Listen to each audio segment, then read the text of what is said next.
अस्सलाम वालेकुम जी दोस्तों, की हाल है? ठीक हो? अच्छा दोस्तों, जिवें जिवें मौसम बदलते ने इवें इवें अमराज भी बदलते ने। ते गर्मियां दे जेह्ड़े मरज ने ओह् होर हुंदे ने, सर्दियां दे जेह्ड़े मरज ने ओह् होर हुंदे ने, क्योंकि सर्दी भी इंसान दी सेहत ते असर करदी आ। अच्छा दोस्तों, अजकल ठंड दा मौसम आ, सर्दी दा मौसम आ ते ਸਮੋਗ ਬਹੁਤ फैली हुई आ। चारों तरफ ਸਮੋਗ फैली आ, ਉਹਦੀ ਵਜ੍ਹਾ ਨਾਲ ਸਾਂਸ ਫੁੱਲਣਾ ਸ਼ੁਰੂ ਹੋ ਜਾਂਦਾ ਹੈ, ਨਜ਼ਲਾ ਜ਼ੁਕਾਮ ਹੋ ਜਾਂਦਾ ਹੈ, ਸਾਂਸ ਬੰਦ ਹੋਣਾ ਸ਼ੁਰੂ ਹੋ ਜਾਂਦਾ ਹੈ ਐਵੇਂ ਜਾਂ ਨਹੀਂ ਹੈ? ਅੱਛਾ, ਜਦੋਂ ਤੁਸੀਂ ਸਫ਼ਰ ਕਰਦੇ ਹੋ, ਇਹ ਜਿਹੜੀ ਸਮੋਗ ਆ ਅੱਖਾਂ ਦੇ ਵਿੱਚ ਪੈ ਕੇ ਅੱਖਾਂ 'ਚ ਜਲਨ ਪੈਦਾ ਕਰਦੀ ਆ। ਤੇ ਜਿਹੜੇ ਲੋਕ ਸਾਹ ਦੇ ਮਰੀਜ਼ ਨੇ, ਫੇਫੜਿਆਂ ਦੇ ਮਰੀਜ਼ ਨੇ, ਦਮੇ ਦੇ ਮਰੀਜ਼ ਨੇ ਜਾਂ ਟੀਬੀ ਦੇ ਮਰੀਜ਼ ਨੇ, ਉਹਨਾਂ ਵਾਸਤੇ ਤੇ ਇਹ ਇੰਤਹਾਈ ਮੁਜ਼ਰ ਚੀਜ਼ ਆ ਔਰ ਉਹਨਾਂ ਦੀ ਸਿਹਤ ਫੌਰਨ ਖਰਾਬ ਹੋ ਜਾਂਦੀ ਆ।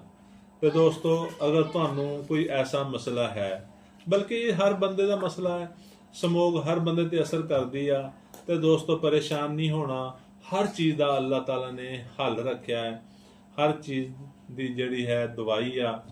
ਤੇ ਅਗਰ ਤੁਹਾਨੂੰ ਕੋਈ ਮਸਲਾ ਫੋਗ ਦੀ ਵਜ੍ਹਾ ਤੋਂ ਹੁੰਦਾ ਹੈ, ਯਾਨੀ ਸਮੋਗ ਦੀ ਵਜ੍ਹਾ ਤੋਂ ਪਰੇਸ਼ਾਨ ਨਹੀਂ ਹੋਣਾ। ਤੁਹਾਡਾ ਦੋਸਤ, ਤੁਹਾਡਾ ਭਾਈ ਡਾਕਟਰ ਨਸੀਮ ਰਾਈ ਹਮੇਸ਼ਾ ਹੀ ਤੁਹਾਡਾ ਮਸਲਾ ਹੱਲ ਕਰਨ ਦੀ ਕੋਸ਼ਿਸ਼ ਕਰਦਾ ਹੈ, ਤਾਂ ਕਿ ਤੁਹਾਡਾ ਮਸਲਾ ਘਰ ਬੈਠੇ ਹੱਲ ਹੋ ਸਕੇ, ਤੁਸੀਂ ਡਾਕਟਰ ਦੀ ਫੀਸ ਤੋਂ ਬਚ ਸਕੋ।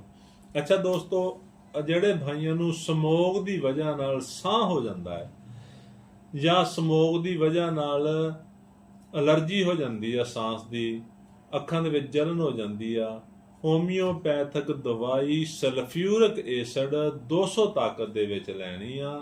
5 ਕਤਰੇ ਸਵੇਰ ਨੂੰ ਤੇ 5 ਕਤਰੇ ਸ਼ਾਮ ਨੂੰ ਪਾਣੀ 'ਚ ਪਾ ਕੇ ਪੀਣੇ ਆ। ਬਸ 4 ਤੋਂ 5 ਖੁਰਾਕਾਂ ਲਓਗੇ, ਇਹ ਜਿਹੜੀ ਸਮੋਗ ਦੀ ਵਜ੍ਹਾ ਨਾਲ ਦਮਾ ਹੁੰਦਾ ਹੈ, ਅਲਰਜੀ ਹੁੰਦੀ ਆ, ਅੱਖਾਂ 'ਚ ਜਲਨ ਹੁੰਦੀ ਆ ਜਾਂ ਸਾਹ ਰੁਕਣਾ ਸ਼ੁਰੂ ਹੋ ਜਾਂਦਾ ਹੈ, ਇਹ ਤੁਹਾਡਾ ਠੀਕ ਹੋ ਜਾਏਗਾ।